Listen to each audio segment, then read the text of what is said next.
MP মন্ত্রী কোনোদিন কি আমাদের একটা খবর রাখছে যে আমরা একবেলা খাই কিনা বা একবেলা খাবার আমাদের রুমে আছে কিনা? ঠিক আছে, আমরা রেমিটেন্স পাঠাবো, ব্যাংকের মাধ্যমে পাঠাবো, আমরা বাংলাদেশের ভালো চাই, বাংলাদেশ উন্নয়ন হোক সেটা আমরা চাই, কিন্তু আমাদের কি উন্নয়ন হবে? আমরা যে যে গাদা খাটনি খাটতেছি আমাদের কি উন্নয়ন হবে? কোন এই যে দুর্নীতি, দুর্নীতি তো অট্টাল হয়ে গেছে। আমি একজন প্রবাসী, মালয়েশিয়াতে আমি 8 বছর করি আর কি।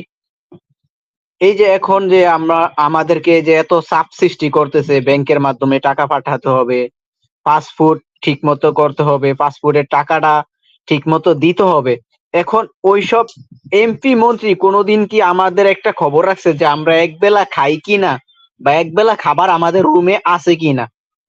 ঠিক আছে, একবেলা খাবার আমাদের রুমে আছে কিনা বা আমরা একবেলা ঠিক মতো খাইতে পারি কিনা? এই যে এই সময়ও 2023 সালে 2 লাখ 3 লাখ লোক আইসা না খায়া 6 মাস 7 মাস পইরা আছিল। তারা কি একটাবার খবর নিছে? বা শেখ হাসিনা বলছে যে আমরা ব্যাংকের মাধ্যমে পাঠাইতাম টাকা, রেমিটেন্স পাঠাইতাম। তাহলে আপনার কথাটা আমরা মানলাম, ওকে আমরা রেমিটেন্স পাঠাবো, ব্যাংকের মাধ্যমে পাঠাবো, আমরা বাংলাদেশের ভালো চাই, বাংলাদেশ উন্নয়ন হোক সেটা আমরা চাই, কিন্তু আমাদের কি উন্নয়ন হবে? আমরা যে যে গাদা খাটনি খাটতেছি আমাদের কি উন্নয়ন হবে? কোনো উন্নয়ন নাই। তো আমরা কি আসলে ব্যাংকের মাধ্যমেই রেমিটেন্স পাঠাবো না হুন্ডিতেই রেমিটেন্স পাঠাবো? এটা ক্যাপ্টেন রাজু ভাই একটু বলে দিবেন, তাহলে আমাদের জন্য ভালো হবে। থ্যাংক ইউ আমাকে সুযোগ করে দেওয়ার জন্য। আসসালামু আলাইকুম ওয়া রাহমাতুল্লাহ। ওয়ালাইকুম আসসালাম। ইয়াকুব খান। বিসমিল্লাহির রহমানির রহিম। জি, অসংখ্য ধন্যবাদ মনির ভাই, সেই সাথে আমার প্রিয় আলোচক ক্যাপ্টেন মারুফ ভাইকে সালাম। আসসালামু আলাইকুম। আমার একটা প্রস্তাবনা থাকবে, যেটা বর্তমানে 1999 সালে বেগম খালেদা জিয়ার একটা ভাষণ ছিল, যেটা ভারত বিরোধীর কারণ, যার জন্য আজকে বেগম খালেদা জিয়ার এই পরিস্থিতি, যার ভোগান্তি এখনো ভুগতে হচ্ছে, সেটার কারণে হচ্ছে শেখ হাসিনার কারণে। আমার প্রশ্নটা হলো আপনার কাছে, আপনি বললেন আপনার কথায় আলোচনায় যে আপনার একটা যোদ্ধা হয়ে যান। আপনার কাছে আমার জানার ইচ্ছা, সাধারণ পাবলিক যারা, সাধারণ জনগণ যারা, তাদের একটা নেতৃত্ব দেওয়ার মতো লোকের প্রয়োজন হয়, তবেই নেতা বা বলেন সংগ্রামের মধ্যে অংশগ্রহণ করে।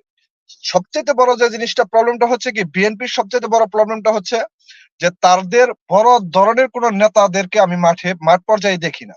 আমি আপনার মাধ্যমে আপনার বিএনপির দলকে আমি বলতে চাই, আপনার বিএনপির নেতৃবৃন্দদেরকে যারা ওল্ড, মানে বয়স্ক, তাদেরকে বাদ দিয়ে কি নতুন নেতৃত্বের হাতে দায়িত্ব দেন, দেখবেন 6 মাসের মধ্যে এই সরকারের পতন হবে।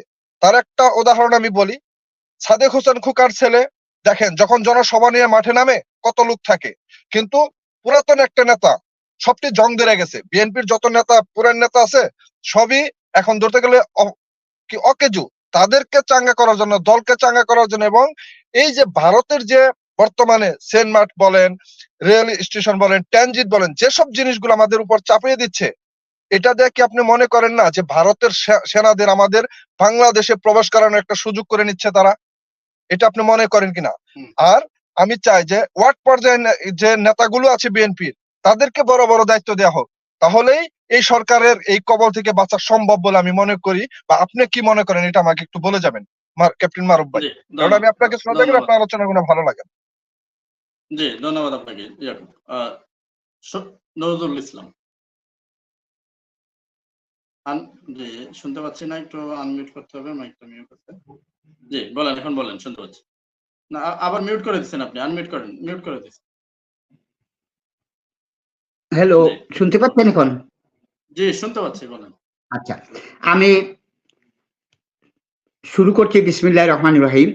রাষ্ট্র টু রাষ্ট্র যখন চুক্তি হয়, তখন বাইলেটার, ট্রাইলেটার, মাল্টিলেটার চুক্তির ফার্দার স্টেপ ডিসিশন, তার আগে সংসদে আলোচনা পেলে, আলোচনা শেষে চুক্তির বৈধতা পেলে সেটা নিয়ে ফরওয়ার্ডিং ডিসিশন নেওয়া যেতে পারে, অন্যথায় কি পারা যায়?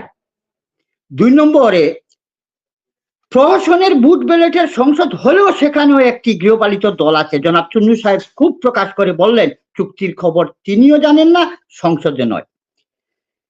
তাই কাউকে না জানিয়ে যদি দেশীয় বা আন্তর্জাতিক কোনো চুক্তি সম্পাদন করা হয়, তাহলে আমি কি সেই চুক্তি বা দায়কে ভারত টু আওয়ামী লীগ চুক্তি প্রশ্নে বিধিসম্মত হয় নাই বলে অস্বীকার করতে পারি। আরেকটা কথা, বাংলাদেশ টু ভারত রেল যোগাযোগ আছে, এটা আমাদের একটা, কিন্তু ভারত টু ভারত বাংলাদেশের বুক চিরে যাবে, এটা যে চুক্তি প্রটোকল করে আসলেন, পররাষ্ট্রমন্ত্রী মগজটুকু কোথায় গেলে রেখে গেলেন? তিনি তো চাইতে পারতেন Bharat to Nepal to China বা ভারত টু পাকিস্তান, সেই রাস্তাটাও আমাদের সাথে অ্যাডজাস্ট, যদি তোমরা ভারত দাও তাহলে আমরা তোমাদের এটা দিব। এটা না করে ৯১ জন মানুষ গেলেন। আমাদের মূল সমস্যা ওয়াটারিং সমস্যা, পানি সমস্যা। শীতকালে আমরা পানির জন্য উৎপাদন করতে পারি না, বর্ষাকালে আমাদেরও পানি তাদেরও পানি, তারপরে তাদের জমানো পানি ছেড়ে আমাদের যে হাজার হাজার কোটি টাকা ক্ষতি করছে। কিসের জন্য যে এরা মন্ত্রিত্বে ঢুকলেন? এরা ফরেন পলিসি যে কি বুঝেন আমি কিছু বুঝি না। ধন্যবাদ সবাইকে, আসসালামু আলাইকুম। জি ধন্যবাদ আপনাকে জনাব নজরুল ইসলাম। জি জনাব মারুফ রাজি। মারুফ ভাই, মনির ভাই, জাস্ট 1 মিনিট, আমি মারুফ ভাইকে আরেকটা কথা বলতে চাই। সেটা আমরা যারা দেশকে ভালোবাসি, যারা প্রবাসে থাকি, আপনার মাধ্যমে আমি আপনাদের, শুধু বিএনপি নয়, যারা দেশকে ভালোবাসে, যারা আওয়ামী লীগ সরকারের বিরুদ্ধে কাজ করে, আপনার মাধ্যমে আমরা প্রস্তাব রাখতে চাই, আপনারা যে কোনো আন্দোলন করবেন সেটার সহযোগিতা, অর্থনৈতিক সহযোগিতা করা প্রয়োজন, যদি প্রয়োজন হয় আমরা প্রবাসীরা আপনাদেরকে করব।